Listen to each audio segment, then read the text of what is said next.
Halo sahabat Manuskrip Papua, Shalom semuanya. Selamat datang kembali di saluran YouTube Manuskrip Papua. Akan datang saatnya nanti mayoritas yang menderita akan tiba pada satu keputusan inafis. Itulah perubahan besar akan terjadi. Kalau terus seperti ini, kata Presiden, kata Prabowo, ya bubar. Kita harus rubah, jangan tangani seperti ini terus. 2024 ya jadi presiden. Menurut saya ini salah satu jalan keluar yang dari dua kemungkinan ya, ada dua.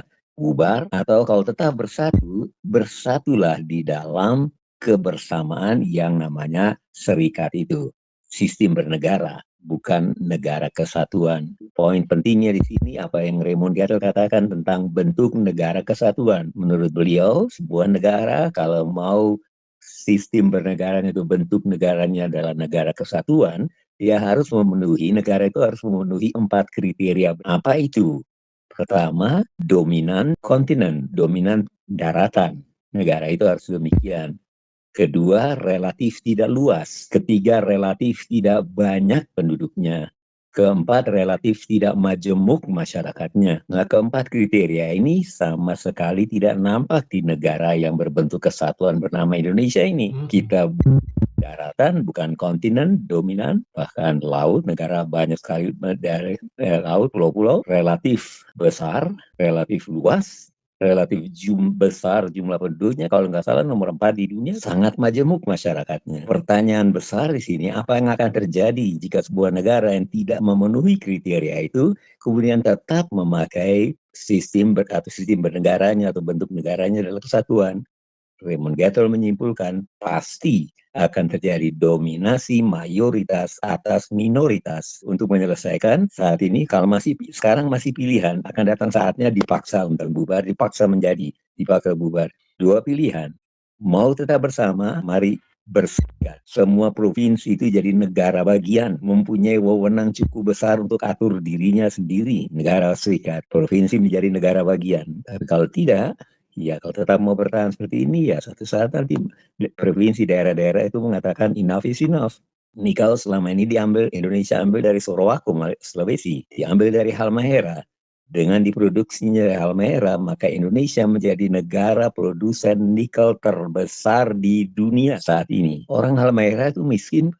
Kalau Papua belum dikembangkan jadi 6 provinsi, maka orang Maluku itu keempat termiskin di Indonesia. Persentase penduduk miskinnya keempat tertinggi di Indonesia.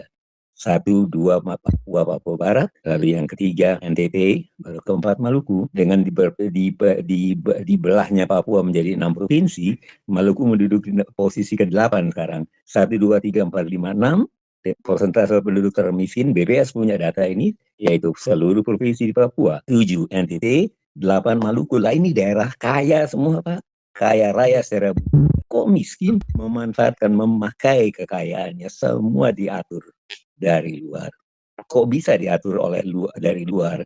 Karena negara kesatuan. Memang betul ini satu masalah, satu kasus, tapi dengan coba diselesaikan ini tidak dan seterusnya dan sebagainya.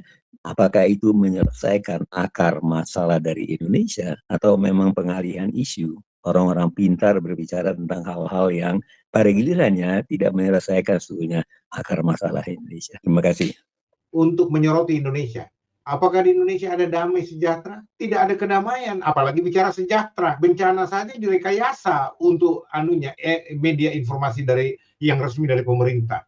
Wakil presiden masih punya masalah konstitusi juga. Ya, tapi kan kalau presidennya jatuh, Pak, wakil presiden naik sudah aman, Pak, jadi presiden. Ya, tapi yang jelas, masa ahli-ahli hukum segitu banyak tidak mengerti bahwa PP itu bisa menjerumuskan presiden? Harus bisa juga diturunkan. Dan saya membacanya ke arah situ pernyataan Pak Ponto tadi. Masa ya sih para ahlinya tidak tahu, anggap presiden melakukan pelanggaran konstitusi dan harus mundur, RI 2 naik. Jangan-jangan guru gembul betul juga nih, Pak, ya. Kelompok elit lingkaran pertama presiden inilah yang menjadi bumper 2 dimensi. Ini kan bagi saya mengerikan, kasihan juga Pak Prabowo ini, harus ditolong ini. Kita sebetulnya telah menempatkan 2 kelompok atas menjadi di bawah. 1, presidennya sendiri, kelompok atas, orang yang sangat mengerti. Masa tidak mengerti tentang ini sehingga perlu dapat pertolongan dari yang kita-kita. Kedua, staf ahli hukum tadi, nama-nama orang-orang dengan gelar hukum yang tinggi itu. Masa enggak tahu? Jauh ada ratusan orang yang jauh lebih tepat untuk jadi RI2 sebetulnya. Kok bisa yang beliau ini atau bagaimana? Atau memang didesain demikian supaya RI2 ini bisa menjadi RI1? Pasal penjelasan itu sifatnya menjelaskan, Menjelaskan bukan betul, mengatur. betul. Semua orang waras akan membaca sana. Jadi kalau yang membaca yang terbalik ya tidak waras. Harusnya ke kiri dia, Pak. Di gambar itu ke kiri. Jadi kalau dia baca ke kanan pasti nggak waras. Itu aja. Oh, mungkin karena dia pakai filosofi Arab, baca dari kanan ke kiri. Padahal Loh. mestinya kita yang normal dari kiri ke kanan. Oh enggak, justru ini pakai Arab dari kanan ke kiri yang benar gambarnya itu kan. Gitu Justru ya. tengah ke kanan yang salah itu. Betul. Pasal penjelasan ini menjelaskan, Menjelaskan. bukan mengatur. Memang, tapi Polri sih mengatur. Dia bilang boleh. Dan itu bertentangan justru dengan batang tubuhnya, kan kacau. Siapa sebetulnya yang berkuasa di negara ini? Siapa yang atur semua? Dari pengalaman pribadi ini, Pak, siapa yang mengatur? Saya duduk di KPU pemilu tahun 2019, membawa partai saya dan teman-teman yang tidak memenuhi syarat untuk bisa menjadi partai peserta pemilu. Pada saat itu bisa masuk walaupun tidak memenuhi syarat, asal ada duitnya. Ini pengalaman pribadi. Ada investor yang mau membayarkan supaya bisa memenuhi syarat menjadi partai peserta pemilu. Belum menangnya, belum tentu menang, pokoknya bisa ikut pemilu. Ada yang mau bayarkan. Tapi si investor ini kemudian bertanya, kalau Anda duduk nanti mau bikin apa? Gampangnya kami bilang ABC. Dia bilang, oh tidak. Saya bayar Anda tapi lakukan X, Y, Z. Sebagai orang yang punya idealisme tidak mau bergeser dari situ. Lebih baik tidak duduk daripada harus merubah ABC jadi X, Y, Z. Dan dalam perjuangan Bapak RI1 sekarang sejak 2009 yang selalu menurut saya yang saya ketahui ABC yang mau dia buat tapi tidak pernah jadi. Apakah terpaksa dia harus rubah jadi X, Y, Z agar jadi? Nampaknya ke sana. Dan berapa lama dia bisa jadi dengan merubah X, Y, Z ini kalau terjadi seperti ini? Dengan mudah terpaksa harus turun dan pintu terbuka bagi RI2 untuk naik dan entah apa lagi yang terjadi. Pak Prabowo kampanye menjadi presiden 18 itu beliau katakan 2030 sudah ada kajian-kajian di luar sana bahwa Indonesia sudah tidak ada di 2030. Kalau terus ditangani seperti ini. Manuskrip Papua. Get ready for the countdown. 3, 2, 1. Nah, ini ada Pak Max juga ingin bergabung, Pak Jenderal. Boleh ya? Ya, Untuk boleh. Malam, Pak. Oke. Salam Pak Max. Sudah Oke. terdengar ke suara saya? Sudah terdengar Ya. Pak Max. Selamat Oke. malam Pak Josfa, Pak Soeman, dan teman-teman yang lain. Senang bisa belajar hal baru ini. Terima kasih. Puji Tuhan. Oke. Pak Jenderal, kita boleh langsung untuk Boleh. apa yang Anda mau sampaikan? Ya. Kemungkinan besar kami berdua nanti akan tidak Betul. di layar, biar Bapak yang menguasai layar penuh dengan bahan presentasinya. Nanti setelah... Seperti biasa. Oh, seperti biasa? Boleh? Iya, Pak. Oke. Baca, baru kita jelaskan. Kan biar Oke, jelas. begitu. Oke, kalau begitu kita langsung saja. Sekali lagi kita mau bicara dulu ini tentang, ya ini saya mau tanya dulu, Pak Jenderal, ini judul ini sudah kita sepakati bersama supaya saya tidak dituduh mengada-ada ini. Benarkah peraturan pemerintah bisa selesaikan Perpol 10 yang inkonstitusional? PP, penyempurna Perpol 10, jalan ke surga atau ke neraka? Nah, saya taruh di bawahnya tanggapan sinis Soleman Ponto, karena saya merasakan tadi tulisan yang saya baca itu agak sinisme dan agak jengkelis. Nah, itu jengkelis itu bahasa Sulawesi Utara itu, Pak. Nah, itu dia. Silakan dikomentari dulu baru kita masuk ke bahan utamanya, Bapak. Akhir-akhir ini kan setelah Perpol 10 itu lahir, lalu berkumpullah para menteri-menteri ahli hukum itu. Pada hari Sabtu kemarin rapatlah para ahli-ahli hukum ini.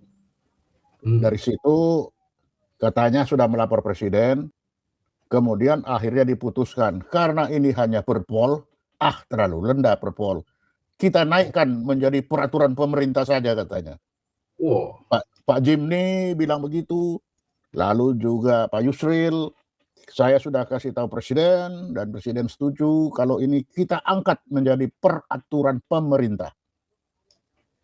Nah, jadi dari Perpol menjadi peraturan pemerintah. Nah, ketika kita berbicara peraturan pemerintah, nah, siapa yang buat pertanyaannya kan? Siapa yang membuat peraturan pemerintah? Mari kita tanya Undang-Undang Dasar. Pasal 5 ayat 2 Undang-Undang Dasar itu bilang, Presiden menetapkan peraturan pemerintah dengan melaksanakan undang-undang sebagaimana mestinya. Jadi peraturan pemerintah itu bukan tiba-tiba suka-suka hati, tetapi peraturan pemerintah itu melaksanakan undang-undang. Sehingga kalau Perpol itu akan ditarik ke undang-undangnya. Undang-undang apa? Perpol tentunya undang-undang apa? Polisian kan? Nah, undang-undang kepolisian yang mana? Nah, nanti kita jelaskan. Oke. Nah, jadi karena saya Presiden langsung bahannya. Saya naikin bahannya langsung ya. Oke, langsung munculkan. Nah, baca dulu, Pak. Ya, ini kita bicara yang pertama tugas polisi. Slide pertama. Perlu klarifikasi sedikit, saudara-saudara, bahwa ini merupakan catatan studi akademik dari seorang yang salah jurusan, dari sarjana teknik, kemudian jadi sarjana hukum, dan kemudian jadi mualaf hukum. Ya, karena profesinya sampai pensiun bukan di soal itu. Nah, saudara-saudara, itu yang dibilang mualaf hukum. Nah, sorry, Pak Jenderal, ini saya plesetin sedikit. Memang betul. Oh, betul ya. Ya. Oke, baik. Saya baca saja langsung. Tugas polisi. 1. Pasal 30 ayat 4 Undang-Undang Dasar 1945 adalah Kepolisian Negara Republik Indonesia sebagai alat negara yang menjaga keamanan dan ketertiban masyarakat bertugas melindungi, mengayomi, melayani masyarakat, serta menegakkan hukum.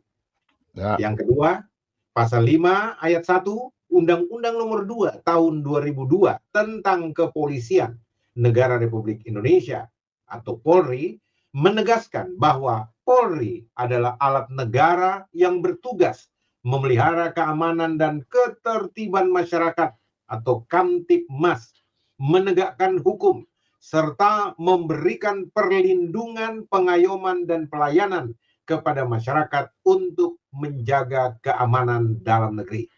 Silakan. Oke. Jadi dari dua pasal ini kita sudah lihat tugas Polri itu adalah menjaga keamanan dalam negeri, menjaga keamanan ketertiban masyarakat, melindungi, mengayomi. Dan itu tercatat di Undang-Undang Dasar maupun Undang-Undang Polri. Jadi menjaga, bukan menindak, bukan mengejar, menjaga. Oke? Ini kata undang-undang kan? Lanjut. Oke. Berikutnya, saudara-saudara ya. Kita mau bicara sekarang pasal 28 ayat 3 Undang-Undang Nomor 2 Tahun 2002 tentang Polisi Republik Indonesia, Kepolisian Republik Indonesia. Anggota Polri dapat menduduki jabatan di luar kepolisian setelah mengundurkan diri atau pensiun. Jelas nih. Stop. Jelas. Bahwa pasal 28 ayat 3 ini mengatur bahwa kalau di luar kepolisian itu harus mengundurkan diri atau pensiun.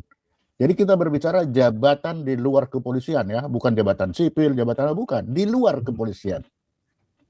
Oke, lanjut. Oke.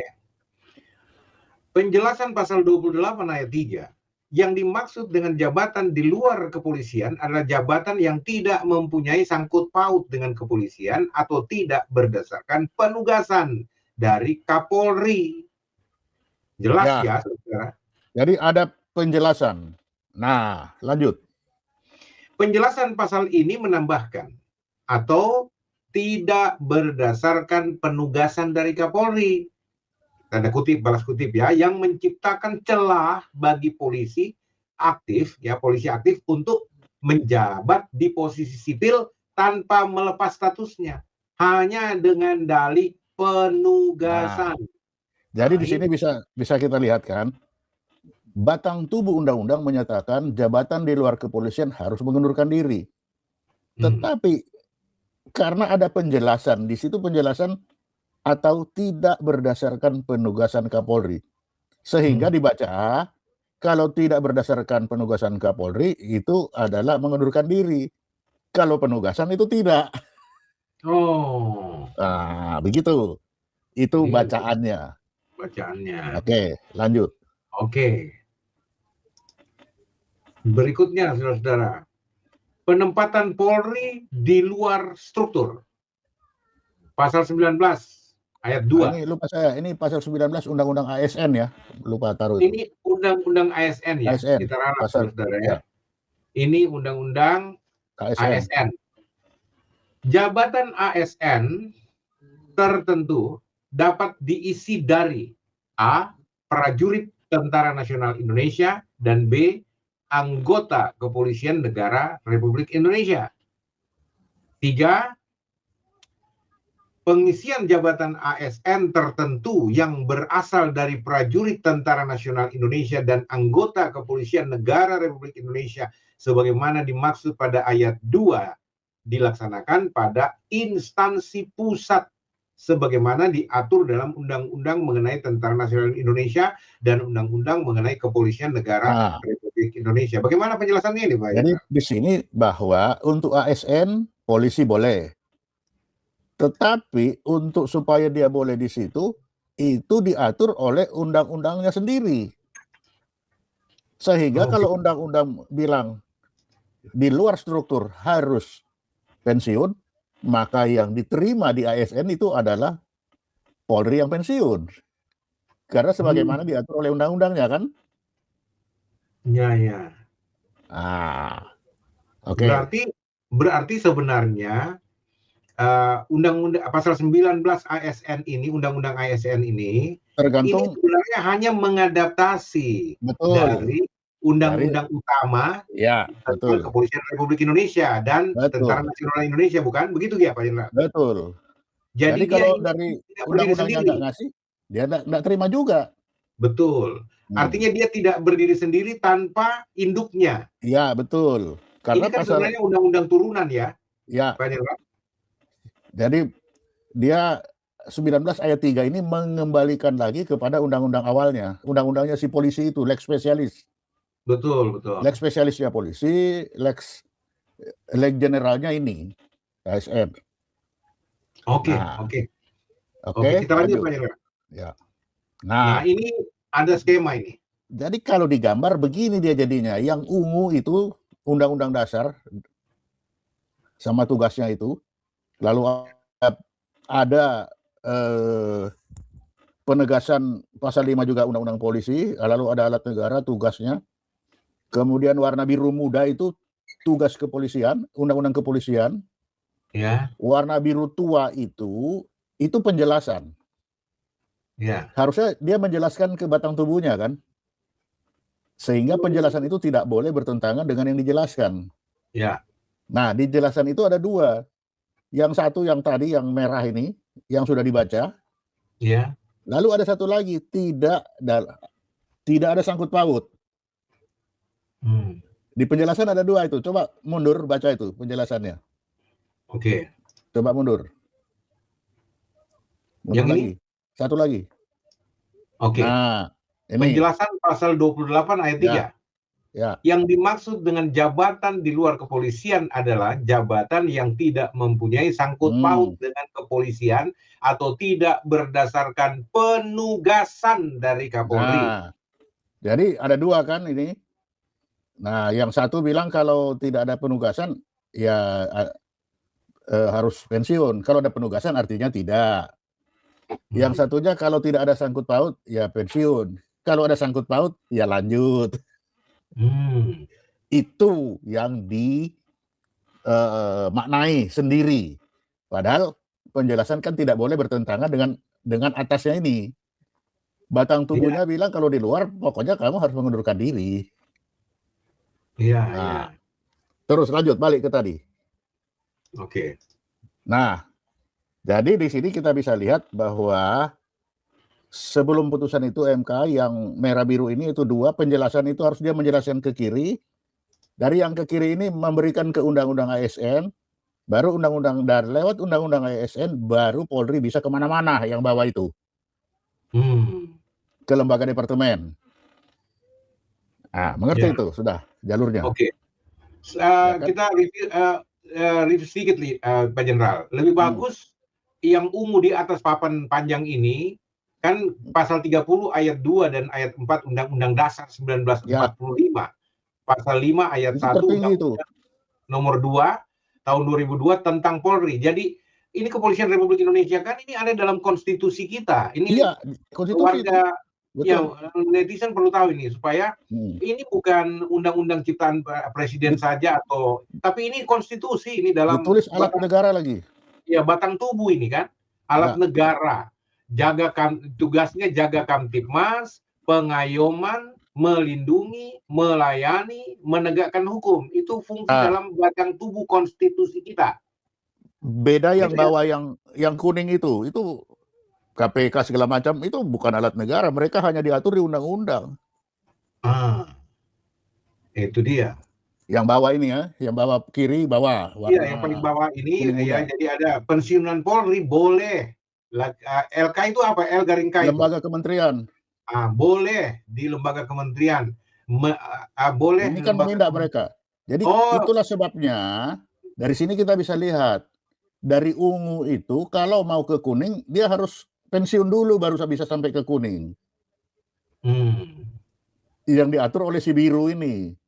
Ya. Karena kalau dari ungu langsung ke sini ke ungu, berarti dari manusia di langit turun ke bumi dia. Harus Desember ini turun ke bumi. Ya.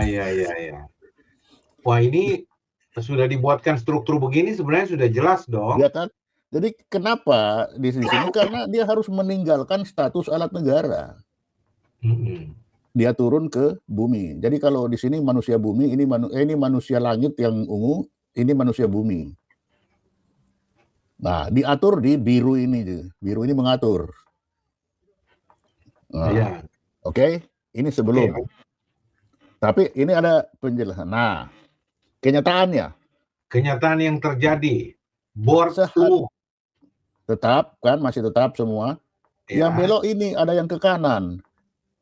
Yang warna merah ini dimaknai Polri aktif boleh di luar struktur. Bisa lihat itu, Pak. Yang kanan ujung kanan ya. Ke kanan dia. Warna merah.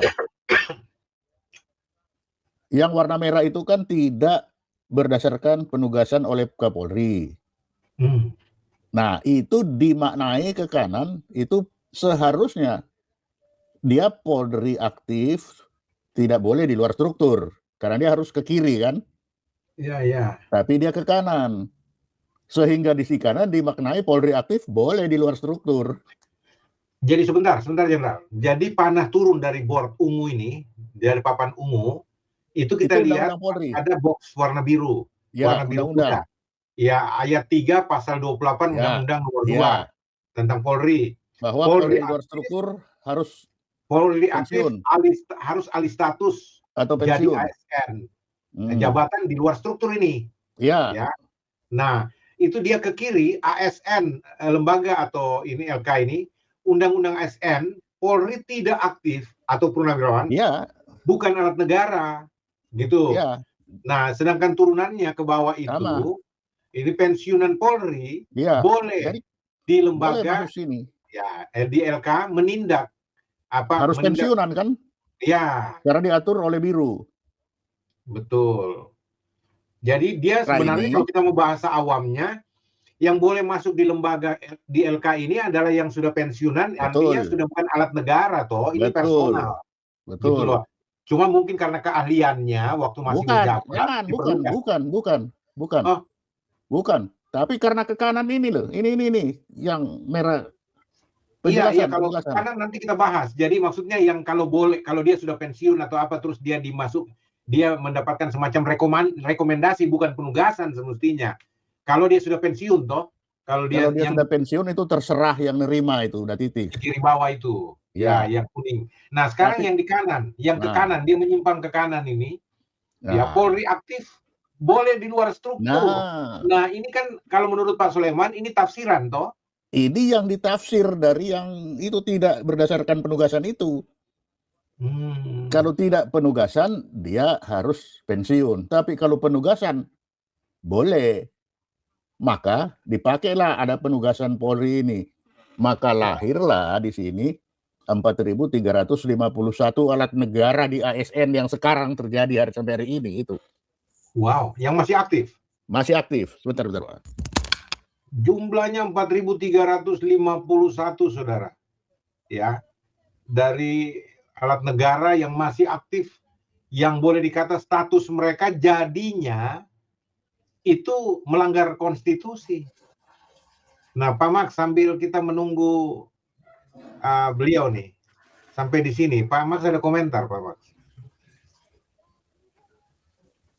Pak Max, teman-teman yang nonton perlu ketahui ya bahwa ini sebenarnya saudara-saudara yang kekasih, edukasi yang kita berikan kepada saudara supaya saudara paham kerangka hukum Indonesia. Ya.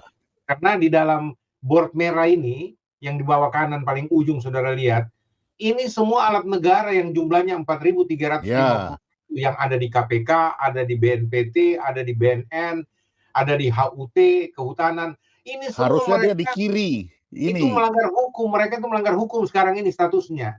Bentar, boleh dikatakan begitu, Pak? Jadi seharusnya kan dia di kiri ini dia harusnya di kiri dia sudah pensiun.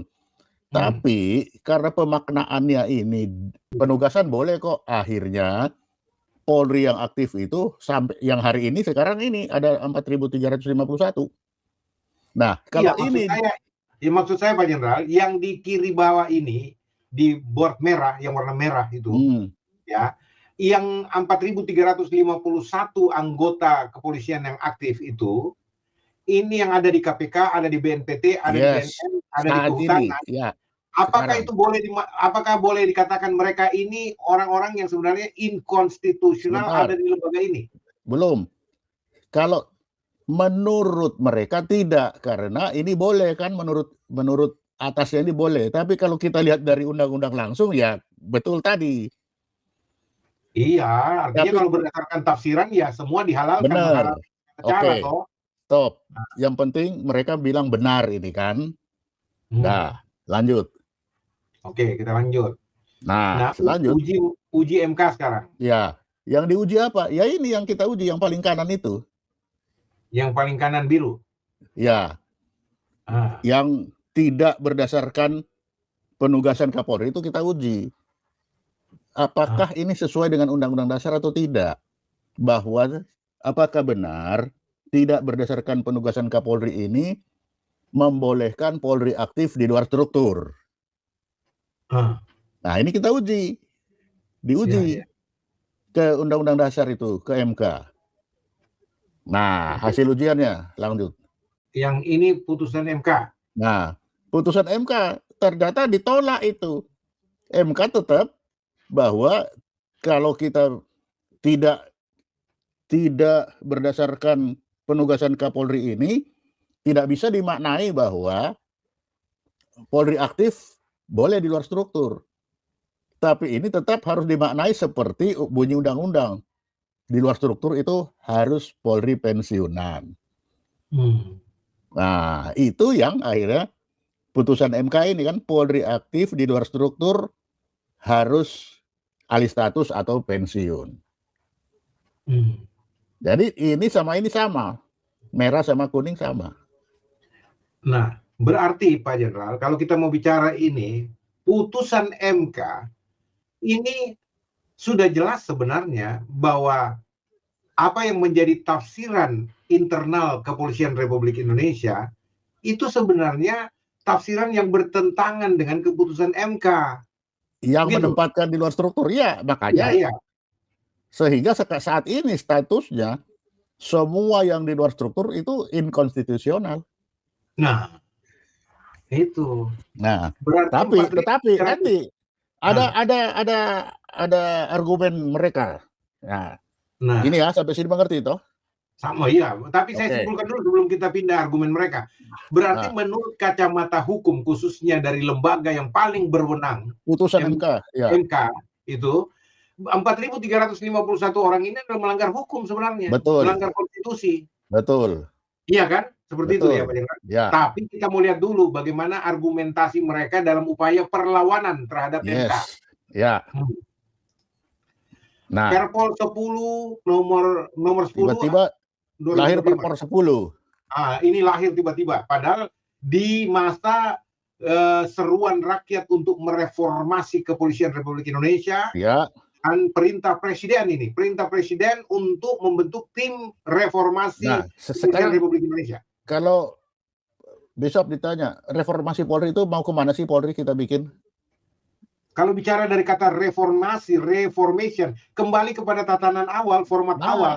artinya kita kembali ke Undang-Undang Dasar 45 kan? Iya, itu. Artinya Kalau kita kembali bahwa Polri itu kamu tugasnya hanya menjaga keamanan dan ketertiban masyarakat, melindungi, melayani, mengayomi, dan menegakkan hukum. Itu saja kan? Itu saja. Nggak Iya, boleh berbisnis. tidak boleh. Hanya sampai itu.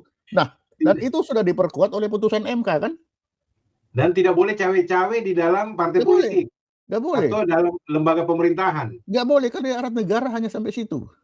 Iya, pertanyaannya begini Pak Jenderal. Ini saya tanya dulu, ini mewakili kaum awam. Bagaimana bisa polisi menegakkan hukum kalau dia ada di dalam lembaga yang harus disoroti oleh pemerintah, oleh itu hukum, dia. harus ditindak. Misalkan ada lembaga kementerian yang melakukan korupsi, dia ada di situ. Bagaimana dia mau menindak? Oke, udahlah itu nanti. Sekarang kita bikin ini dulu. Nah, sekarang Perpol. Perpol ini yang warna merah ini. Yang di bawah? Ya, ini di tengah ini. Yang bawah tengah toh? Ya. Jadi Perpol itu isinya Polri boleh di luar struktur di 17 lembaga.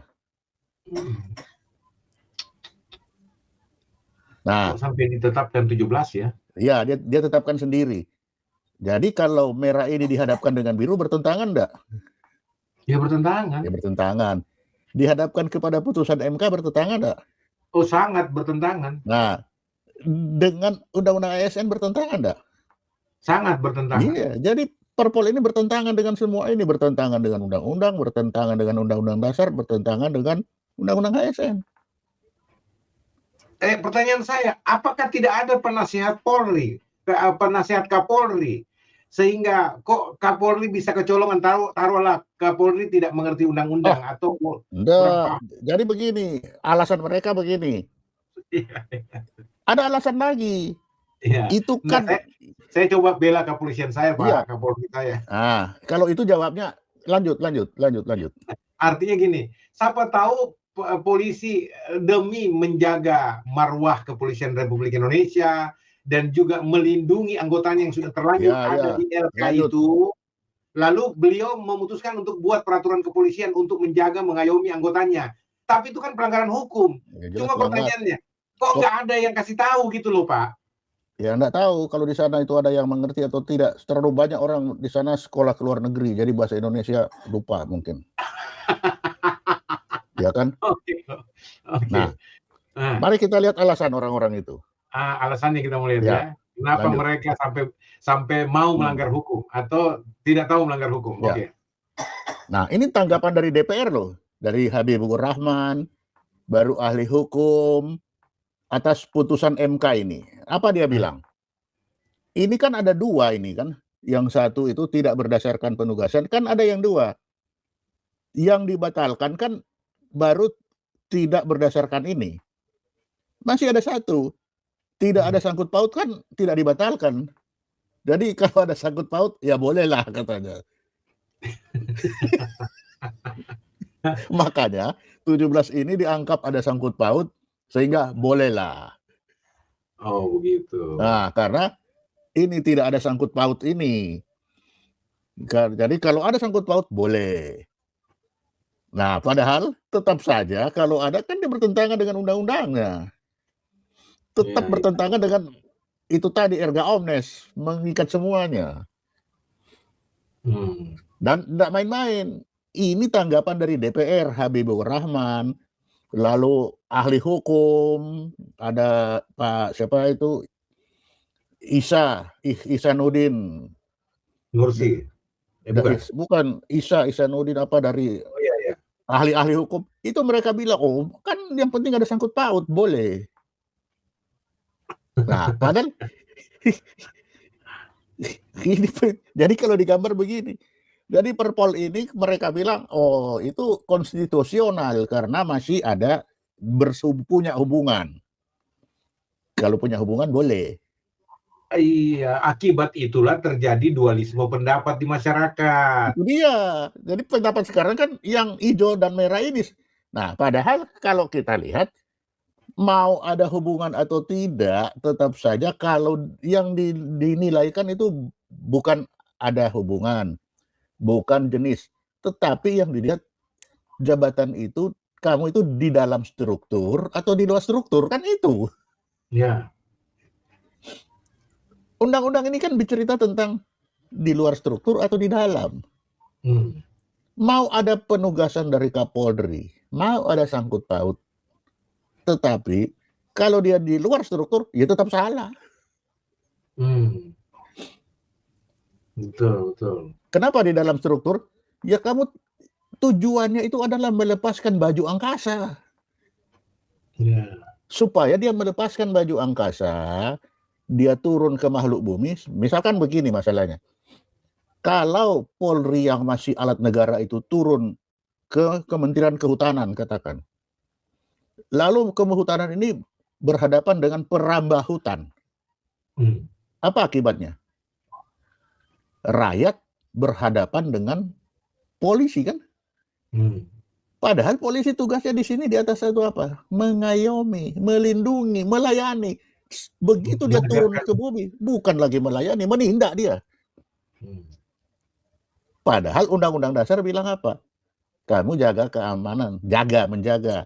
Kamu ayomi, kamu lindungi, kamu layani, kamu tegakkan hukum. Ya. Tapi ketika dia turun aktif di bawah, itu langsung jadi musuh semua rakyat. Itu dia penyebabnya kenapa banyak sekarang rakyat jadi bermusuhan dengan polisi. Karena dia turun ke bumi, padahal dia makhluk angkasa. Iya, padahal tadinya rakyat berharap polisi lah jadi pelindung mereka. Iya, memang harusnya begitu. Iya, ketika rakyat merasa dirugikan oleh para perambah hutan ini. Betul. Kalau di sini hanya polisi hutan saja berhadapan dengan masyarakat, nah si polisi ini bisa turun menjadi penengah. Iya, betul. Kan begitu. Tetapi kalau polisi itu sudah menjadi bagian dari makhluk bumi, berhadapanlah dia dengan rakyat. Itu yang terjadi salah satu kasus yang cukup viral juga ketika wartawan bertemu dengan orang yang memotong kayu, Pak. Nah, betul. Di depan kantor polisi. Lalu kemudian mereka menegur, ini kayu nggak boleh diinin kan, hutan dilindungi dan sebagainya. Loh, ini kalau di sini boleh katanya. Apalagi yang memberikan tugas, ya ini kantornya di depan ini, ditunjuk kantor polisi Polres. Itu karena polisi sudah turun ya, dari sorga turun ke bumi. Nah, itu dia. Makanya aku bilang Desember kan, dari langit turun ke bumi, Desember dia turun. Ngeri sekali ya. Oke. Nah, jadi di sini kelihatan. Tapi ini Perpol ini dibela konstitusional karena mereka melihat yang hijau ini. Tuh. Itu masalahnya. Iya. Lanjut. Jadi ini tanggapan, lanjut. Nah, ketika PP itu mengakomodir, balik. Ini ketika betul.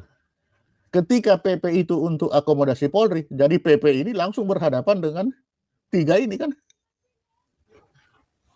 Iya. Artinya apa? PP sudah melanggar konstitusi. Iya, makanya enggak salah dong kalau kita bilang peraturan polisi nomor 10 ini pelanggaran terhadap konstitusi negara. Sudah pasti.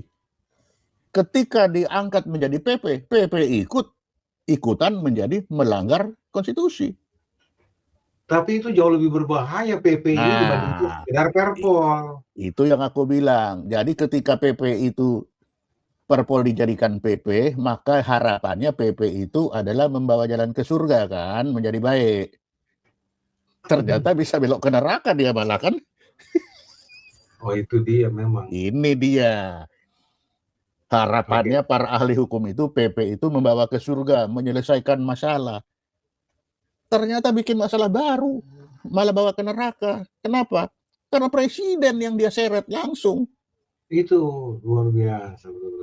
Jadi jebakan. Ini presiden nggak ngerti Nah, kasihan. coba lanjut, ada tulisannya itu, coba di bawah. Oke, kita lanjut dulu. Nah, ini tuh, presiden. Coba baca. Presiden buat peraturan pemerintah. Jadi Nah. PP itu dibuat oleh presiden. Coba pasal 5 itu apa bilang? Pasal 5 ayat 2 Undang-Undang Dasar 45 berkata, Presiden menetapkan peraturan pemerintah untuk melaksanakan undang-undang sebagaimana mestinya. Jadi PP ini sebagai eksekutor undang-undang yang ada di atasnya. Dengarin ini, Ya, pemirsa. betul. Ya, jangan pikir PP ini bisa dibuat tanpa perlu ada sanksinya. Betul. Jangan. Ini eksekutor. Semua PP itu adalah eksekutor dari undang-undang yang ada di atasnya. Nggak boleh berdiri sendiri. Oke. Pasal 12 Undang-Undang 12/2011 tentang pembentukan peraturan perundangan. Materi muatan peraturan pemerintah berisi materi untuk menjalankan undang-undang sebagaimana mestinya. Jelas kan? Nah, ini ya, lihat nih penjelasan pasal 12 undang-undang penguatannya itu. Nah, baca lagi bawahnya. Penjelasan pasal 12 Undang-Undang Nomor 12/2011 yang dimaksud dengan buka kutip menjalankan undang-undang sebagaimana mestinya tutup kutip adalah penetapan peraturan pemerintah untuk melaksanakan perintah undang-undang atau untuk menjalankan undang-undang sepanjang diperlukan dengan tidak menyimpang dari materi yang diatur dalam undang-undang yang bersangkutan. Tuh. Iya. Oh, jelas sekali nih, jelas sekali. Nah. Oke. Berikutnya. Nah, bikin PP. Ini bikin peraturan pemerintah, konteksnya dalam konteks ini sekarang ya, mau menyempurnakan Perpol 10 itu. Ternyata setelah dikaji oleh Pak Soleman Ponto, saudara-saudara, itu presiden langgar konstitusi loh. Nah, karena apa? Yang merah itu undang-undangnya kan undang-undang polisi. Langsung naik ke coklat dan naik ke putusan MK. Jadi tiga apa namanya ketetapan hukum yang dilanggar ini, konstitusi, MK, dan ASN. ASN juga dilanggar. Coba lihat. Tuh. Jadi ini, atau mungkin ini sudah spiritnya, memang dari dulu polisi suka melanggar hukum ya? Enggak, polisi baru sekarang, Pak. Oh, baru sekarang. Baru kali ini gue dengar bahasa. Baru 2014. Oh, baru 2014. Baru. Jadi belum lama lah ya? Belum. Oke. Tuh. Oke. Jadi ini saudara, ini kesimpulannya dengan semua percakapan kita. Ternyata PP yang akan dibuat dengan alasan mau menyempurnakan peraturan kepolisian itu justru menjadi jebakan politik untuk presiden melakukan pelanggaran konstitusi. Dan motifnya apa? Ini saya tafsir ya. Motifnya apa? Bagi orang-orang yang menjebak presiden ini, tanda kutip juga ya, untuk apa? Supaya menghancurkan citra Presiden Prabowo, kredibilitas Presiden Prabowo, dan pasti kalau ini disengaja direkayasa, berarti ada niatan politik di belakangnya gitu loh. Siapa yang akan dimunculkan sebagai pengganti presiden yang telah dijebak masuk kandang kandang serigala. Nah, itu. Tapi jangan lupa juga. Wakil presiden masih punya masalah konstitusi juga. Ya, tapi kan kalau presidennya jatuh, Pak, wakil presiden naik sudah aman, Pak, jadi presiden. Bisa juga. Siapa tahu ada konspirasinya di situ, tuh kita juga nggak. Ini cuma kita ini tidak tahu. Ya, kita tapi cuma yang jelas, masa ahli-ahli hukum segitu banyak tidak mengerti bahwa PP itu bisa menjerumuskan presiden? Itu yang saya mau maksud. Ini maksudnya apa, Prof? Ini yang saya maksud nih. Ini jajaran di bawah ini, orang-orang ini semua kan pendekar-pendekar hukum ini. Itu pendekar hukum semua. Pakar-pakar hukum ini. Tapi tidak ada yang mulaf hukum masalahnya. Kecuali yang pakai dasi pendeta itu, bukan pakar hukum, tapi dia juga mengerti hukum lah. Itu dia. Gitu kan. Nah, bayangkan coba lihat tuh, itu ada nama Profesor Yusril Issa Mahendra, ada Profesor Jimny Asidiki, Profesor Mahfud MD, Profesor Edi Hirari, Omar Sarif. Ini profesor-profesor semua ini. Ya, ada Otto Hasibuan. Waduh, ada siapa? Jadi, tapi masalahnya, Pak, bikin gambar itu gambar teknik itu tadi itu. Oh gitu. isinya hukum, makanya malah hukum itu kan. Nah, itu saya gambar di kanan itu, Pak. Saya dapat foto ini. Waktu Pak. Kok bagus sekali itu. Coba lihat, Pak Prabowo ada di tengah itu menyaksikan. Peneguhan Jenderal Polisi Republik Indonesia Listio Sigit. Ya. Dan makanya saya bilang ini salah satu gambar yang mengindikasikan kenapa Kapolri begitu kuat. Ya. Nggak bisa diganti kayaknya, Pak. Kebal hukum, kebal penindakan politik. Presiden dengan senang hati akan membuat PP. Coba gimana? Iya. Itu dari mana? Aduh kasihan, Pak. Masa nggak ada? Tolong yang menyaksikan ini tolong kasih tahu presiden deh. Nah, ya. Kalau ada yang dikatakan presiden tolong kasih tahu lah. Iya. Mohon maaf, beliau sedang dijebak atau beliau sedang terjebak. Ya, mungkin juga pendekar hukum ini tidak mengerti. Ya, tapi masa sih Pak nggak mengerti hukum jadi kacau juga. Aduh, Pak Max. Ini kita mencari pemikiran pembanding. Kalau ini bukan mualaf ini Pak, bukan mualaf hukum, bukan mualaf teologi. Nah, kalau ini mualaf idealis. Sorry. Pak Max, silakan Pak Max. Komentar Anda gimana nih? Ya. Saya sempit saja barangkali ya Pak ya, terlalu sempit. Memang dia harus dijebak untuk turun dan ganti. Tapi siapa sebetulnya di belakang ini? Pertanyaan luar biasa dari yang bapak-bapak sajikan itu atau data-data itu. Masa mereka tidak mengerti hukum? Mestinya sih mengerti ya Pak. Lalu mengapa ini terjadi? Ya by design. Pada akhirnya kan begitu. Semua by design. Saya punya pengalaman pribadi, bosan mungkin kalau dengar ceritanya. Yang bisa saya simpulkan dengan satu pernyataan kuat, kalau saya kaitkan dengan bapak kita yang sekarang RI1, bersama-sama, saya bersama beliau, waktu beliau menjadi pertama di 2009, bukan? Sempat kami dalam tanda petik ring 1 non-struktur. Kelihatan perjuangannya. Tidak jadi-jadi, 2009, 2014, 2019 tidak jadi. Kaget juga 2024, jadi. Kami, teman-teman menyimpulkan dia sudah berubah. Kalau tidak berubah, tidak akan pernah jadi. Itu terlalu umum berkali pandangan ini.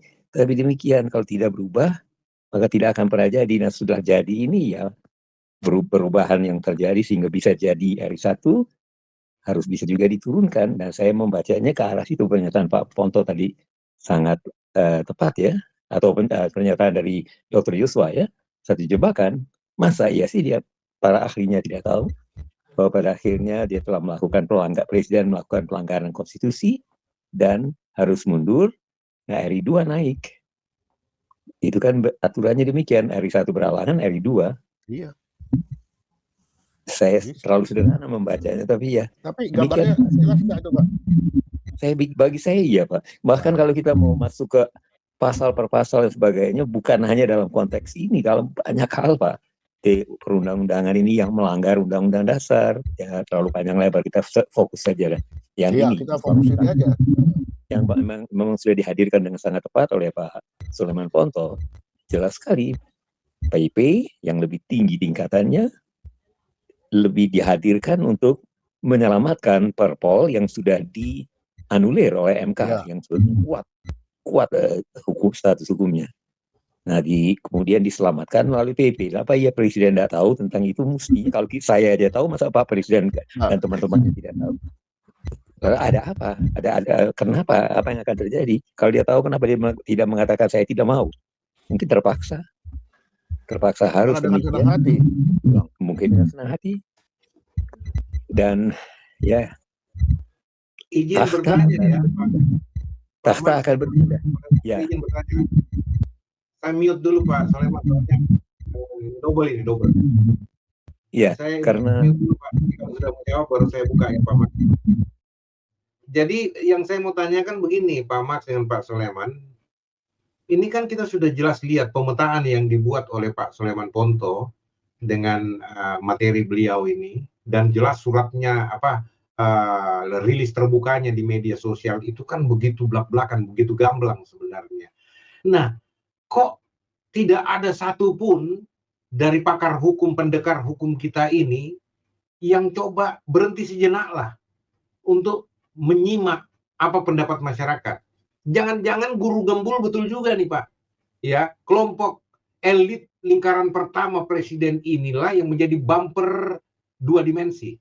Bumper dari rakyat ke presiden dan bumper dari presiden ke rakyat, Pak. Jadi presiden itu terkurung pada lingkarannya sendiri yang tidak bisa mendengar aspirasi rakyat, dan juga pendapatnya keluar untuk mendapat feedback dari rakyat itu tidak bisa. Jadi dikuasai oleh elit ini. Jadi apa saja yang elit ini usulkan, lingkaran satu ini, itu saja yang Pak Presiden harus lakukan, itu saja yang Pak Presiden harus buat statement, harus tanda tangan PP dan sebagainya. Ini kan bagi saya mengerikan, kasihan juga Pak Prabowo ini harus ditolong ini. Bagaimana pendapat Pak Max dulu sebagai pengamat politik ini? Silakan Pak Max. Harus ditolong, lalu yang bagi saya Pak, apakah memang sudah masih bisa ditolong? Artinya bagaimana? Bukan begitu. Tepatnya demikian. Kita melihat harus ditolong. Tapi apakah memang sudah begini harus terjadi? Memang harus demikian, harus. Anda mau duduk, ini harus Anda lakukan. Satu saat nanti Anda akan turun. Memang ya Pak. Iya, kalau begitu orang-orang yang ditolong, yang diangkat, dipromosikan, mau menghancurkan dia. Iya, kita mau tolong. Pada waktu mau menolong, dengan menghadirkan kata mau menolong, kita sebetulnya telah menempatkan dua kelompok atas menjadi di bawah.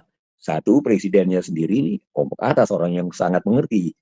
Masa tidak mengerti tentang ini hingga perlu dapat pertolongan dari yang kita-kita. Kedua, staf ahli hukum tadi, nama-nama orang-orang dengan gelar hukum yang tinggi itu. Masa tidak tahu. Jadi, masa mereka tidak bisa membaca perkara yang relatif sederhana, yang dibaca dengan jelas oleh Pak Ponto, masa mereka tidak bisa baca. Nah, jadi pada waktu kita mengatakan saya mau menolong, kita telah menurunkan mereka sendiri dari posisinya, dan we don't need your help, kayak begitu. This is our design. Ini yang kita mau memang terjadi. Begitu, terlalu ekstrim barangkali. Tapi ya, pertanyaan besar, kenapa RI2 bisa jadi RI2? Satu itu agak kesana kemari ya, tapi kok RI2 yang sekarang ini bisa jadi RI2? Jauh banget gitu. Apa enggak ada satu desain khusus di balik seorang yang jauh, ada ratusan orang yang jauh lebih tepat untuk jadi RI2 sebetulnya. Kok bisa yang beliau ini ada agenda apa? Tunggu pemilu yang akan datang untuk jadi dua pilpres lagi, supaya tidak bisa lagi masuk yang RI1 sekarang tidak bisa lagi dipilih, maka otomatis pindah ke yang RI2 atau bagaimana? Atau memang didesain demikian supaya RI2 ini bisa menjadi RI1? Bacaan Pak Yosua itu tadi. Dan pertanyaannya, Pak, kok Kapolri ini begitu kebal reshuffle ya? Ya. Menurut Anda? Ya, dan lebih dari semua ini, bagaimana mengatakannya? Di balik semua ini, pada waktu kita sibuk sekali membaca ini dan dibingungkan oleh itu, akar masalah dari Indonesia ini sebetulnya justru tertinggal, makin lama makin tidak terurus. Diurus yang maaf relatif ecek-ecek dalam tanda petik ya, bagi rakyat ya, bagi kepentingan rakyat banyak, relatif.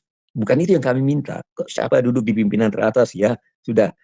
Bagaimana mengatasi akar masalah? Kalau akar masalah Indonesia kemudian tertinggal karena dipindah untuk mengurus yang seperti ini, yang nyata-nyata, maaf ya, dungu, terdengar seperti begitu, tapi jadi mengeluarkan begitu banyak energi untuk dapat menyelesaikannya. Orang-orang pintar seperti Pak Yosua, Pak Ponto, memikirkan hal ini, sementara yang sebetulnya harus diselesaikan tidak tertangani. Apa sebetulnya harus diselesaikan? Demikian Pak, pendapat saya. Maaf kalau agak keluar. Lalu, sorry, ada satu juga yang saya tadi waktu bapak-bapak bicarakan ini, saya buta tentang ini, tapi saya mau bertanya, bagaimana dengan difungsi itu, perlakuan difungsi ABRI, Polri? Nah, memang kalau dikaitkan dengan tadi itu pembicaraan undang-undang dan undang-undang dasar, menurut Pak Ponto harus ada selain penugasan, dia tidak bisa berdifungsi. Kalau ada penugasan bisa, atau dia harus menjadi preman, orang biasa, freeman ya, freeman, non pegawai, non jabatan militer, kemiliteran, baik Polri maupun angkatan ABRI. Tapi ada difungsi ABRI. Nah itu juga agak membingungkan. Apa nggak salah karena ada difungsi ABRI, Polri, nggak salah lah mereka berfungsi di dua tempat begitu. Tapi uraian Pak Ponto mengatakan difungsi itu, kalau saya baca sederhananya, dangkalnya, saya dalam kemampuan dangkal saya, berarti apa yang Bapak Ponto baca itu mempertanyakan bagi saya. Kemudian saya bertanya, bagaimana dengan posisi difungsi, pernyataan adanya difungsi itu, bahwa militer, orang-orang pandai di militer dan kepolisian itu boleh berfungsi ganda, berarti dua posisi, baik posisi sesuai jabatan mereka sebagai alat negara maupun jabatan sesuai keahlian mereka non alat negara. Itu pemahaman sederhana saya tentang berdifungsi. Kalau saya salah tolong koreksi itu Pak Ponto. Terima kasih. Ya, jadi kayaknya mesti jawab Pak Max. Tapi saya coba mendahului dengan itu benar berjalan, hukum kebenaran. Karena kenapa? Gini Pak, di mana ada kebenaran, di situ akan tumbuh damai sejahtera. Dan akibat kebenaran ialah ketenangan dan ketentraman untuk selama-lamanya. Kalau kita masukkan kata negatif tidak di dalam ayat ini Pak Ponto, Pak Max, dia akan bunyi begini. Di mana tidak ada kebenaran, di situ tidak akan tumbuh damai sejahtera. Dan akibat ketidakbenaran ialah ketidaktenangan dan ketidaktentraman untuk selama-lamanya. Kita pakai kacamata Yesaya ini untuk menyoroti Indonesia. Apakah di Indonesia ada damai sejahtera? Rakyatnya tenang dan tentram? Ya, itu pertanyaan yang harus dijawab. Tapi kalau kita mau lihat faktanya, tidak ada kedamaian, apalagi bicara sejahtera, sentosa. Lalu masyarakat tidak hidup tenang. Bencana saja direkayasa untuk media informasi yang resmi dari pemerintah. Fakta di lapangan tidak seperti itu. Nah, sekarang pertanyaannya, bagaimana dengan sistem pemberlakuan Perpol, lalu PP, yang tubrukan dengan undang-undang, termasuk difungsi ABRI itu dan TNI mungkin, difungsi TNI dan polisi. Nah ini Pak Soleman Ponto punya kapasitas sebagai mualaf hukum MH, ya silakan Pak Soleman, ini difungsi bagaimana? Buka mic dulu Pak, mic-nya tutup. Sudah tidak ada kan difungsi. Undang-undang Polri itu jelas. Kalau keluar struktur, sudah pensiun. Yang terjadi difungsi karena pelanggaran terhadap pasal 28 itu. Sebenarnya sudah tidak ada.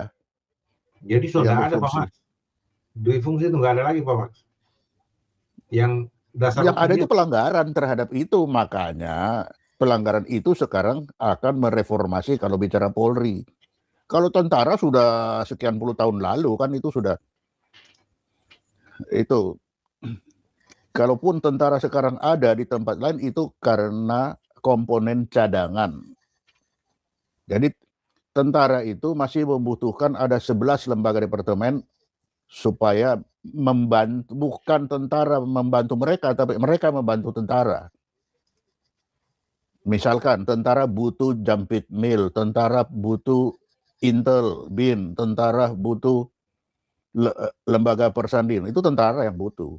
Kalau Polri kan beda. KPK membutuhkan Polri. Polri tidak butuh KPK. Nah, kan begitu. Tapi TNI butuh BIN. TNI ada 11 yang dia butuhkan. Nah, itu perbedaannya. Sedangkan Polri tidak butuh KPK, Polri tidak butuh BBNN. Tapi BNN yang seakan-akan butuh Polri. Kita sudah salah melihat Polri yang salah. Kalau Polri yang kita harus lihat ya Polri yang menjaga, bukan Polri yang menindak. Seperti yang dibaca oleh Bishop itu tadi. Begitu, Pak. Saya coba kembali untuk melihat tulisan antik ini ya. Yang waduh. Ya, saya mau melihatnya ini secara apa ya, Pak? Karena gini. Ini penting sekali nih. Peraturan pemerintah tidak menyelesaikan masalah, tapi memindahkan masalah dan semakin menambah banyak masalah hukum. Alih-alih menyelesaikan masalah Perpol 10, PP, peraturan pemerintah yang akan dibuat oleh Profesor Yusril dan profesor-profesor hukum lainnya yang ada di tim reformasi kepolisian Republik Indonesia ini, yang akan membuat PP dan pasti membuat PP dan sudah disclaimer bahwa Presiden sudah setuju dan akan menandatangani itu. Wah, ini juga saya bertanya, wah, kok langsung diumumkan Presiden akan menandatangani? Sudah pasti, artinya tidak ada bahasa kerendahan hati dari para pembantu Presiden ini. Seolah-olah mereka punya semacam kedaulatan mutlak untuk memaksa Presiden harus menandatangani apa yang mereka sudah rumuskan. Karena mereka ini adalah para pendekar hukum, profesor hukum semua ini, ya. Nah, PP ini justru memindahkan masalah ke tingkat yang lebih berbahaya. Kenapa? Karena tadinya Perpol itu hanya sebatas produk internal Kepolisian Republik Indonesia yang bisa dibatalkan atau digugurkan oleh Perpres, ya, kalau itu dianggap berbahaya. Tapi ini justru PP itu mengangkat Perpol ini lebih tinggi dari jas kepolisian jadi jas kepresidenan ini, ya. PP adalah produk presiden jadinya. Pasal 5 ayat 2 Undang-Undang Dasar 1945 kan menerangkan hal itu. Nah, ketika peraturan pemerintah yang ditetapkan oleh presiden nanti digunakan untuk mengakomodasi Perpol 10 ini yang bertentangan dengan putusan MK, maka apa yang akan terjadi? Masalah tidak lagi berhenti di Polri atau Komisi Reformasi, ya. Jadi kalau ada masalah yang timbul di PP nanti, yang namanya Kepolisian Republik Indonesia bebas hukum, ya, bebas tuduhan macam-macam, termasuk Komisi Reformasi ini, tim reformasi kepolisian ini, mereka tidak akan dipersalahkan. Yang dipersalahkan siapa? Tanggung jawab daripada pelanggaran konstitusi berpindah langsung ke Presiden Prabowo Subianto. Wah, coba lihat nih. Disinilah presiden dijadikan tumbal konstitusional. Saya salah bikin judul ini di thumbnail. Mestinya bikin itu presiden dijadikan tumbal konstitusional oleh rancangan PP yang harus ditandatangani oleh Presiden Prabowo. Kayaknya mesti tambah subjudul itu.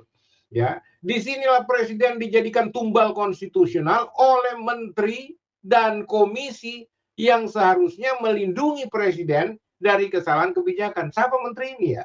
Kayaknya Menko ini, ya, Profesor Yusril, Wakil Menko Otto Hasibuan, dan Kementerian Hukum, dan ya yang setara dengan Menteri Kapolri dan lain sebagainya, termasuk pendekar hukum yang tergabung dalam tim reformasi Polri.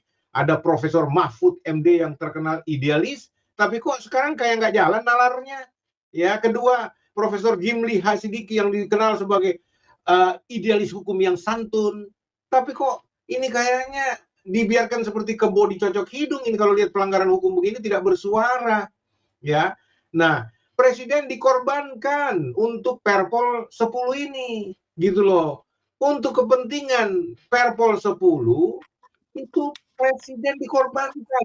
Fakta yang diakui, ya. Dorongan penerbitan PP untuk menyelamatkan Perpol 10 berarti mengorbankan presiden. Itu logika dasarnya, gitu loh.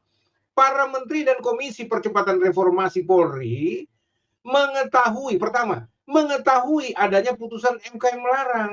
Ini jelas, pasti mereka tahu, nggak mungkin nggak tahu, gitu loh. Yang kedua, memahami asas yang namanya ergo omnes. Ergo omnes itu, pemirsa, artinya kalau sudah diputuskan oleh MK, siapapun di seluruh Indonesia tidak boleh tidak harus tunduk kepada keputusan final MK, dan tidak bisa lagi ada semacam peninjauan atau PK terhadap keputusan MK. Itu final dan mengikat dan memaksa orang harus tunduk. Nah, kalau misalkan ada yang melanggar, mestinya Kepolisian Republik Indonesia yang bertindak untuk melindungi keputusan MK ini. Tapi yang melanggar adalah saya jadi speechless ini. Jadi memahami asas ergo omnes ini, saya udah habis pikir, kok para pendekar hukum, para profesor hukum ini nggak bisa ngerti. Ada Profesor Omar Syarif yang sangat idealis soal teori, dan kemudian saya namun tetap mendorong PP sebagai jalan keluar. Iya, Pak Mas, silakan Pak. Iya, baik Pak. Saya sudah, untung ya teknologi sekarang ya, tanya Meta AI semua bisa ya. Dan saya bertanya ke sana, dibantu istri saya untuk teknisnya. Saya dapatkan ini, dwi-fungsi Polri, Kepolisian Republik Indonesia, adalah konsep yang memungkinkan anggota Polri untuk menduduki jabatan di luar struktur Polri, seperti di kementerian, lembaga negara. Namun, konsep ini telah menjadi perdebatan karena dianggap dapat mengembalikan praktik dwi-fungsi yang telah dihapuskan setelah reformasi 1998 di fungsi ABRI. Ya. Nah, MK telah mengeluarkan putusan nomor 114 tahun 2025 yang menyatakan bahwa anggota Polri yang mengisi jabatan di luar struktur Polri wajib mengundurkan diri atau pensiun. Namun, Kapolri telah menerbitkan Perpol nomor 10 yang membuka ruang bagi anggota Polri aktif untuk menduduki jabatan di 17 kementerian dan lembaga negara. Beberapa kalangan menilai bahwa Perpol nomor 10 tahun 2025 ini adalah upaya untuk mengakali putusan MK dan mempertahankan praktek dwi-fungsi Polri. Namun ada juga yang berpendapat bahwa peraturan itu sejalan dengan putusan MK dan bertujuan untuk mengatur mekanisme penugasan Polri di luar institusi secara lebih tertib. Wah, luar biasa perdebatan. Begitulah yang ya, Pak Mas, yang saya mau tanya kepada Pak Sulaiman sebenarnya, artinya kan ada tanggapan publik juga yang berpihak kepada Perpol 10 yang katanya tidak melanggar MK, tidak melanggar konstitusi. Padahal secara hurufiah, secara kasat mata, kita melihat konstitusi itu begitu gamblang berbicara. Nah, Pak Sulaiman, bagaimana ini analisis Pak Max Lawalata ini? Silakan. Ya kan sudah ada di gambar saya tadi itu. Orang-orang yang bilang masih konstitusional karena dia pakai ke bawah itu ada sangkut paut. Kan itu. Coba mana gambarnya tadi, Pak? Nah, nih. Tanggapan. Nah, ini kan yang merah hijau. Yang merah ini yang tadi dibatalin.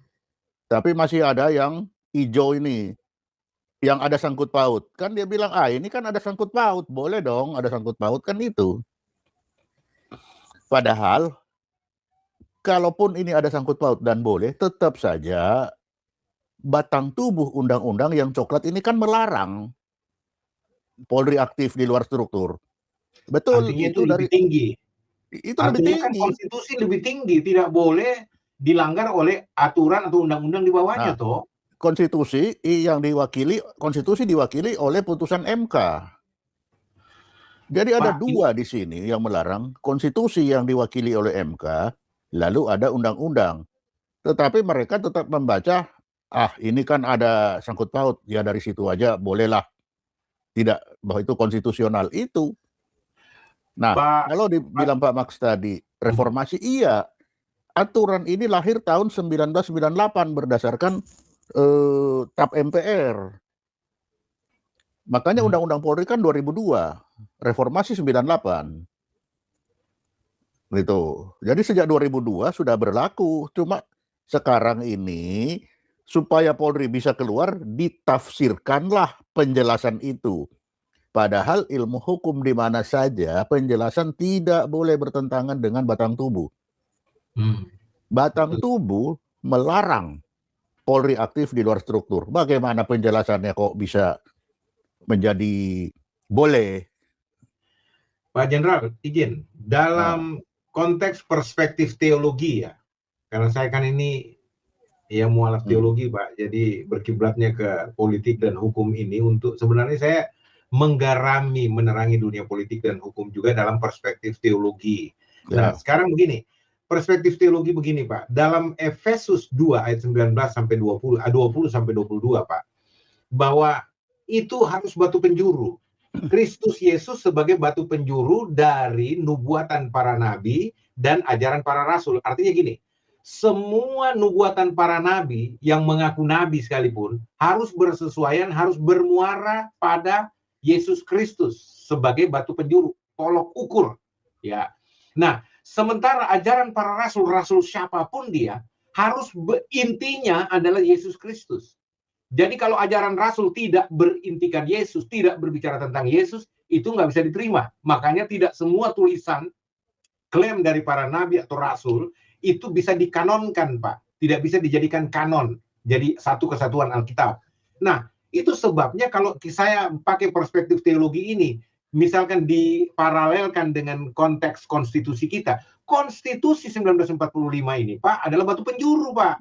Iya, Ya, betul. di mana semua undang-undang, peraturan pemerintah, atau apapun yang, apalagi yang di bawahnya, itu harus bersesuaian dengan batu penjuru Indonesia, yaitu Konstitusi Undang-Undang Dasar 1945. Bagaimana Pak Sulaiman? Apa ini bisa diterima? Silakan. Ya memang harus begitu. Makanya itu ketika kita uji ke Undang-Undang Dasar 45, Undang-Undang hasilnya ya kalau Polri itu tidak boleh di luar struktur, harus di dalam struktur.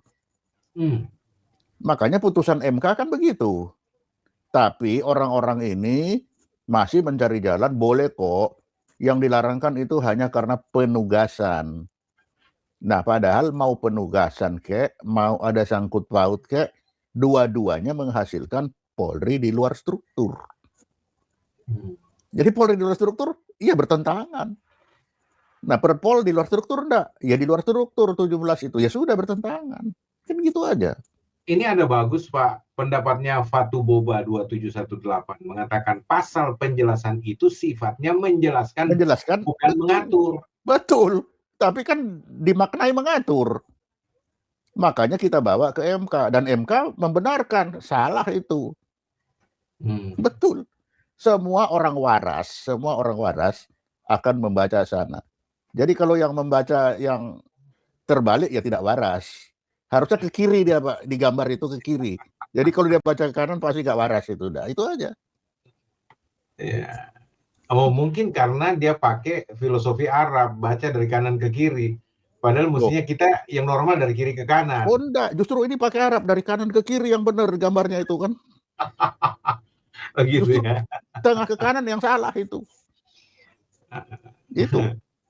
Jadi apa yang dikatakan Fatu Boba 2718 ini, betul. Pasal penjelasan itu sifatnya menjelaskan, bukan mengatur. Memang, tapi Polri sih mengatur. Dia bilang boleh, dan itu bertentangan justru dengan batang tubuhnya, kan kacau. Aduh, ini dia nih. Jadi itu sebabnya saya bertanya-tanya, ya seiras dengan Pak Jenderal punya pertanyaan sinis kan, ya ini PP ini jalan menuju surga atau jalan tol ke neraka ini? Ya, jalan tol ke neraka, udah pasti. Ya, yang masuk neraka, masalahnya kecuali PP itu nanti melaksanakan undang-undang Polri. Jadi yang di luar struktur sekarang semuanya dipensiunkan. Nah, itu bisa. Tapi artinya kalau itu menolong jadinya. Ya, kalau itu benar. Tapi kalau PP ini mengakomodasikan Perpol 10, itu jalan ke neraka itu.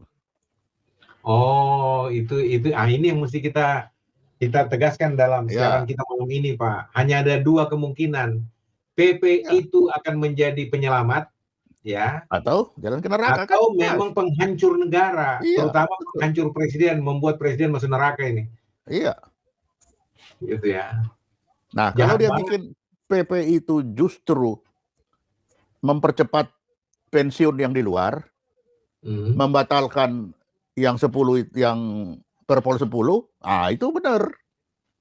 Tapi dari keterangan-keterangan kan tidak, malah PP itu adalah untuk diangkat di tingkat yang lebih tinggi. Aku juga nggak bisa pikir itu. Undang-undangnya, jadi orang-orang itu ngomong nggak baca, mungkin dia nggak baca undang-undang itu isinya apa. Pertanyaan yang muncul lagi Pak Sulaiman dengan Pak Max ini, apakah kalau sudah tahu bahwa Perpol 10 itu melanggar hukum, inkonstitusional, apa masih perlu dibuat PP Pak? Bukannya dihimbau saja supaya taat hukum semua, kembali kepada Undang-Undang Dasar 1945. Nggak usah tambah-tambah bikin PP. Itu kan tak proyek PP ini jadi proyek ini, Pak. Tua lagi. Apalagi segala macam. Terus untuk menjadi kesempatan pamer diri lagi para menteri ini untuk mengatakan, oh saya yang susun ini, kami yang begini. Dan ini kan proyek cari muka, cari dana, dan korupsi lagi jadinya. Itulah Indonesia. Ini nyanyian fals ini. Aduh, Pak Max, saya juga jadi nggak. Teman-teman yang lain kalau mau masuk silakan ya. Ini baru kali ini Pak Max, ini siaran ini sekarang agak susah orang masuk. Saya nggak ngerti. Biasanya ramai yang share. Ini kayaknya gara-gara lihat judul ini banyak orang diblokir. Pak Max, silakan Pak Max. Ya, saya juga baru pertama kali membaca dan coba mempelajari ini ya. Dan beberapa hal muncul ini. Perpol nomor 10 tahun 2025 yang membuka ruang bagi anggota Polri aktif untuk menduduki jabatan di 17 kementerian dan lembaga negara. Itu Perpol nomor 10. Begitu kan? Nah, inilah yang kemudian dianggap langkah Kapolri tersebut memantik kecurigaan luas. Sejumlah kalangan menilai bahwa Perpol nomor 10 tahun 2025 itu tentang anggota Polri melaksanakan tugas di luar struktur tidak lebih dari manuver administratif untuk ngakalin putusan MK yang keluar tanggal 13 November itu. 13 November 2025 untuk merevisi Undang-Undang Polri. Itu baru membatalkan. Nah, pada sini ada berita padahal DPR dan pemerintah telah merencanakan revisi Undang-Undang Polri itu. Jadi, waduh, ini DPR dan pemerintah mau merevisi Undang-Undang Polri, sekarang berubah sama sekali. Pemerintah melalui PP-nya, kekuasaan di PP, mau membatalkan keputusan MK tentang batalnya Perpol, atau mau justru mengakomodir Perpol dalam versi baru, Perpol 10. I don't know, Pak. Masih bingung saya di sini yang mana. Tapi saya tetap membacanya ke sasaran akhir ya. Karena biasanya kami ke situ saja. Siapa sebetulnya yang berkuasa di negara ini? Siapa yang atur semua? Dari pengalaman pribadi nih, Pak. Siapa yang mengatur? Saya duduk di KPU untuk pemilu tahun 2019. Membawa partai saya dan teman-teman yang tidak memenuhi syarat untuk bisa menjadi partai peserta pemilu.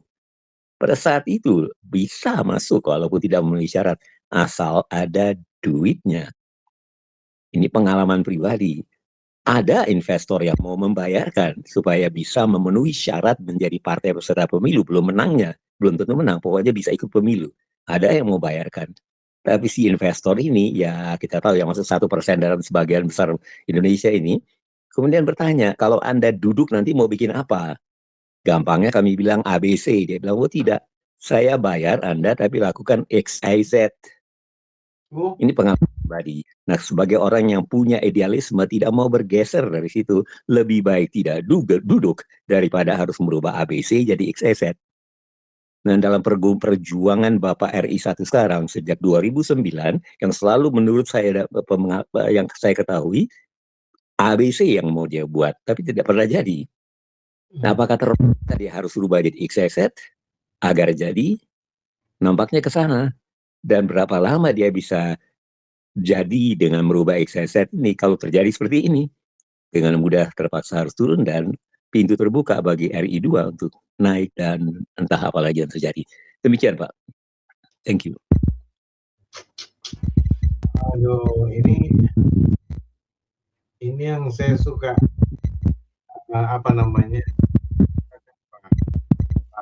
dengan Pak Soleman bahwa kita nggak ngerti ini, tapi saya sudah suka katakan ini bahwa sistem politik kita di Indonesia ini adalah sistem politik perdalangan, perwayangan, dan perdagangan, gitu loh. Jadi yang di panggung politik yang main ini wayang-wayang semua, termasuk Presiden Prabowo, ya dengan para menteri ini. Tapi sebenarnya yang memainkan siapa yang diturunkan, siapa yang dinaikkan, siapa yang harus bicara apa dan harus bersikap bagaimana, harus ada yang berkhianat, harus ada yang bikin kayak Sengkuninya dan seterusnya. Itu yang mainkan ceritanya dalangnya di belakang panggung politik ini gitu loh. Dan harus bersesuaian, dalangnya harus sesuaian dengan keinginan pedagang ini. Ya, yaitu kaum oligarki ini. Jadi kalau skenarionya sudah diatur untuk kepentingan oligarki, dalang harus mainkan dan wayang harus patuh. Mungkin saya salah ini Pak Soleman, analisis politik Indonesia seperti gitu. Mohon dibenarkan Pak Soleman. Iya benar. Memang begitu adanya. Saya tidak bilang mohon dikoreksi, mohon dibenarkan. Iya memang benar. Gitu ya. Memang begitu. Waduh. Jadi kalau tadi Pak Max berpikir, yang jatuh hanya satu. Kalau aku malah bisa-bisa dua-duanya bisa ribut nanti. Oh, kalau sampai Prabowo dijatuhkan, Pak, Gibran naik. Oh, ini bubar betul, ini negara ini bubar, hancur. Bisa dua-duanya malah, karena dua-duanya bermasalah dengan konstitusi. Kalau dua-duanya dihancurin sama elit pakar-pakar hukum ini, Pak, yang berkolaborasi sekarang ini, ya bukan lagi hancur negara ini, tetapi Pak Max jadi presiden lah. Beta meminta jadi wakil presiden lah. Presiden Maluku Tengah. Jangan singgung-singgung dulu ini. Nanti Belanda mengamuk lagi. Aduh, ini. Nah, kan kita kan sudah lihat itu ada apa di depan. Seperti Yeremia melihat menangisi Israel kan? Gimana? Tapi betul ini kan kacamata Yesaya 32:17. Buktinya di Indonesia nggak ada damai, nggak ada sejahtera. Dari kesejahteraan buat rakyat jauh Pak. Ketenangan hidup, ketentraman nggak ada di Indonesia ini. Oh, aduh, di mana-mana prahara, di mana-mana masalah. Coba, Pak Max, coba dulu dibenarkan dulu, Pak. Saya pikir sudah benar itu, Pak. Benar. Saya pikir sudah sangat benar itu, Pak. Dan ya memang kami melihat ke sana solusinya apa ya? 2018 atau menuju 2019, Pak Prabowo kampanye menjadi presiden di tahun 2018 itu beliau kutip buku yang ditulis oleh seorang yang cukup ahli dalam bidangnya, apa Ghost Fleet atau apa itu, di mana beliau katakan 2030 sudah ada kajian-kajian di luar sana bahwa Indonesia sudah tidak ada di 2030 kalau terus ditangani seperti ini. Nah, apa itu? Kenapa kok bisa terjadi seperti itu? Ya karena akan datang saatnya nanti mayoritas yang menderita akan tiba pada satu keputusan enough is enough. Kok Anda saja yang menikmati semua padahal dari kami semua itu. Dan arahnya ke situ. Dan itulah perubahan besar akan terjadi. Sudah ditebak demikian dugaan kerasnya. Kalau terus seperti ini, kata Prabowo menjelang 2019, dia kutip Ghost Fleet, buku yang berjudul Ghost Fleet, kalau terus ditangani seperti ini, ya bubar. Kita harus rubah, jangan tangani seperti ini terus. Begitulah. Nggak jadi dia presiden. 2024 dia jadi presiden. Mungkin dia sudah bikin janji, oke lah, saya tetap tangani seperti ini, mungkin. I don't know. Kuat sekali tawaran seperti ini, Pak Mas. Oh ya, reset total itu. Ya, ini menurut saya ini salah satu jalan keluar yang dari dua kemungkinan ya, ada dua, bubar atau kalau tetap bersatulah di dalam kebersamaan yang namanya serikat itu, sistem bernegara. Serikat, bukan negara kesatuan. Saya pernah sampaikan tuh, saya kutip pernyataan seorang ahli di bidang ketatanegaraan, Raymond Gettel. Tentu banyak sekali yang dia jelaskan. Poin pentingnya di sini apa yang Raymond Gettel katakan tentang bentuk negara kesatuan. Menurut beliau, sebuah negara kalau mau sistem bernegara itu bentuk negaranya adalah negara kesatuan, negara itu harus memenuhi 4 kriteria berikut ini. Apa itu? Pertama, dominant continent, dominan daratan. Negara itu harus demikian. Kedua, relatif tidak luas. Ketiga, relatif tidak banyak penduduknya. Keempat, relatif tidak majemuk masyarakatnya. Nah, keempat kriteria ini sama sekali tidak nampak di negara yang berbentuk kesatuan bernama Indonesia ini. Kita daratan, bukan kontinen dominan, bahkan laut, negara banyak sekali dari laut, pulau-pulau, relatif besar, relatif luas, relatif besar jumlah penduduknya, kalau nggak salah nomor 4 di dunia, kalau nggak salah 200 juta sampai 300 juta, dan sangat majemuk masyarakatnya. Pertanyaan besar di sini, apa yang akan terjadi jika sebuah negara yang tidak memenuhi kriteria itu kemudian tetap memakai sistem bernegaranya atau bentuk negaranya adalah kesatuan? Raymond Gettel menyimpulkan pasti akan terjadi dominasi mayoritas atas minoritas. Dan Berarti ini cocok ya Pak? Ya, sangat cocok Pak yang riset itu.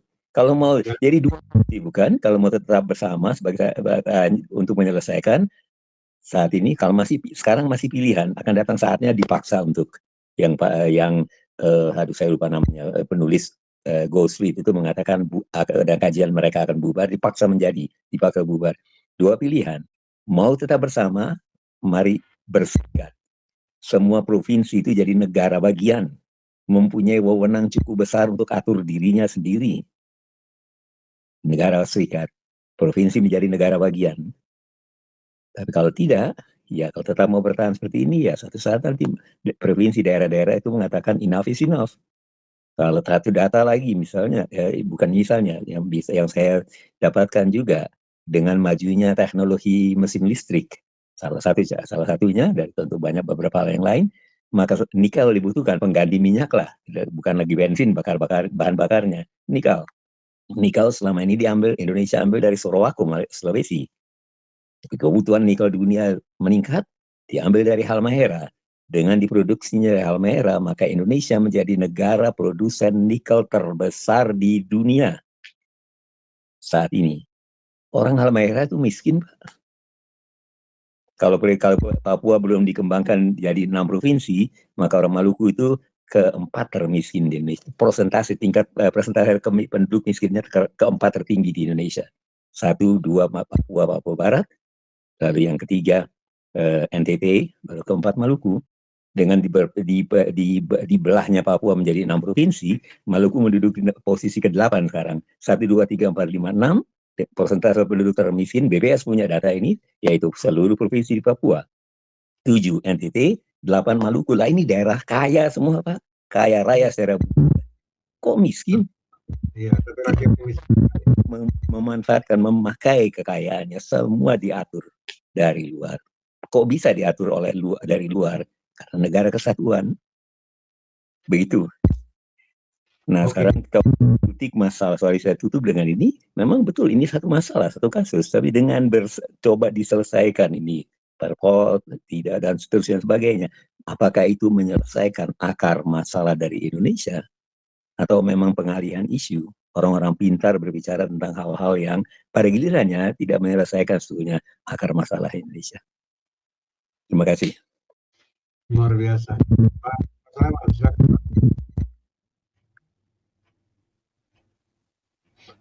Mungkin ini semacam statement terakhir. Silakan Pak Sulaiman.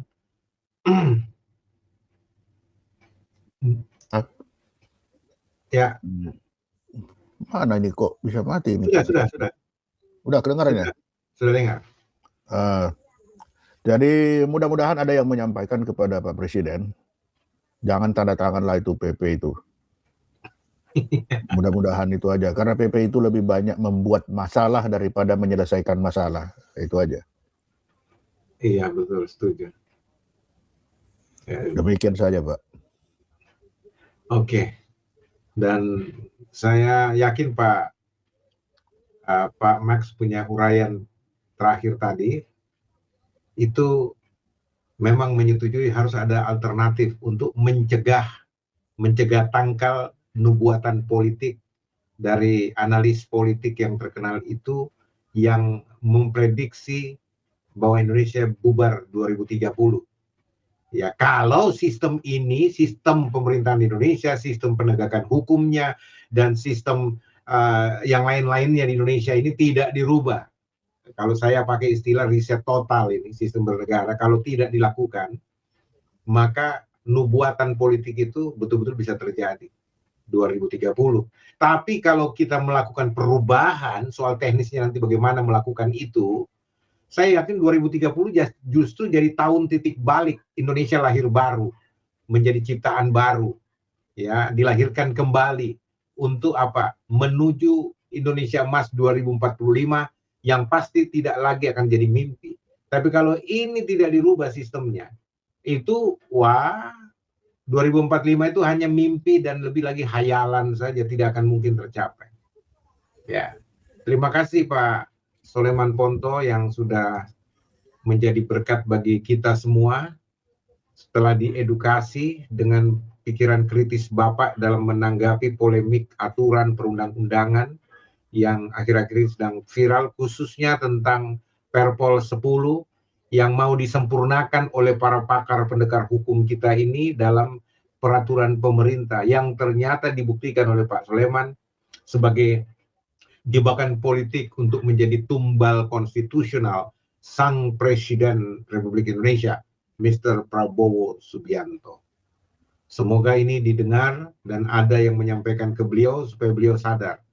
Dan saya merekomendasi kalau Pak Presiden sudah sadar, saya rekomendasi, saya punya senior Pak Soleman Ponto dan Pak Max Lawalata jadi penasehat khusus Presiden untuk menjadi bumper terhadap bisik-bisik orang-orang jahat di sekitar Presiden untuk menjebak mereka, untuk menjebak Presiden masuk kepada lubang neraka penghukuman konstitusional karena pelanggaran konstitusional yang dilakukan Presiden atas rekayasa rancangan dari para penjahat politik di sekitar beliau untuk kepentingan pribadi. Ya, itu sebabnya saya aturkan banyak terima kasih kepada Pak Soleman Ponto, terima kasih banyak sudah jadi narasumber di Joshua TV channel ini, dan Pak Max Lawalata yang juga masukan-masukan yang sangat konkret menyempurnakan bahasan kita malam ini dari perspektif politik. Sebenarnya berkati kita semua. Pak Soleman, Pak Max, panjang umur kita semua dan kita masih mau melihat Indonesia lahir baru, Pak. Ya, dilahirkan kembali menjadi negara yang kuat, sejahtera, dan jadi berkat bagi dunia. Amin. Ya. Amin. Sampai ketemu Pak. Tuhan memberkati Pak Soleman Ponto dan keluarga, dan Pak Max juga seperti itu. Dan pemirsa semua, sampai ketemu, Tuhan memberkati kita semua.